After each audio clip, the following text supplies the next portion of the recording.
আসসালামু আলাইকুম ষষ্ঠ শ্রেণীর শিক্ষার্থী বন্ধুরা, আমাদের গণিত বইয়ের ৬৯ পৃষ্ঠা ৩ নং সমস্যার সমাধান দেখাবো। দেখো বলছে যোগ করতে বলছে, তাই না?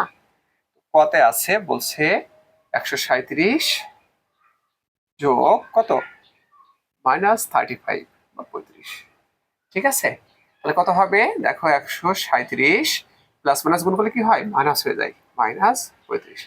এখন দেখো প্লাস মাইনাস কি করতে হয়? বিয়োগ করতে হয়, এবং চিহ্ন বড় সংখ্যাটা বসে। তাহলে এখানে কত বসে? ২ 0 1। এখানে কি বসবে? দেখো প্লাস বসবে। ঠিক আছে, এবার খতে বলছে দেখো যে -52 প্লাস 52। তাহলে 52 থেকে 52 বিয়োগ করলে কত থাকে? 0 হয়। ঠিক আছে, এইবার গ দেখো, গতে বলছে -31 প্লাস 39 প্লাস 19।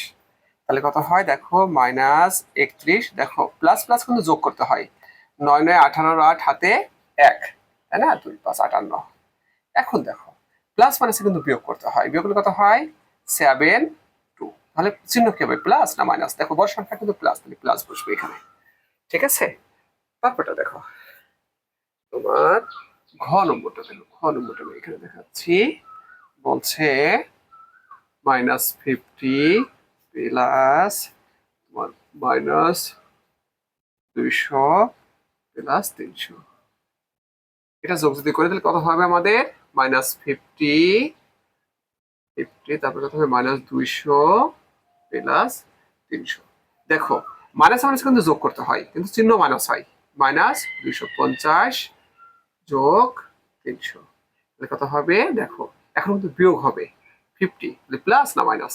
অবশ্যই প্লাস হবে, কারণ বড় সংখ্যার চিহ্ন প্লাস। ঠিক আছে, তো অসংখ্য ধন্যবাদ এই ক্লাস অংশগ্রহণ করার জন্য।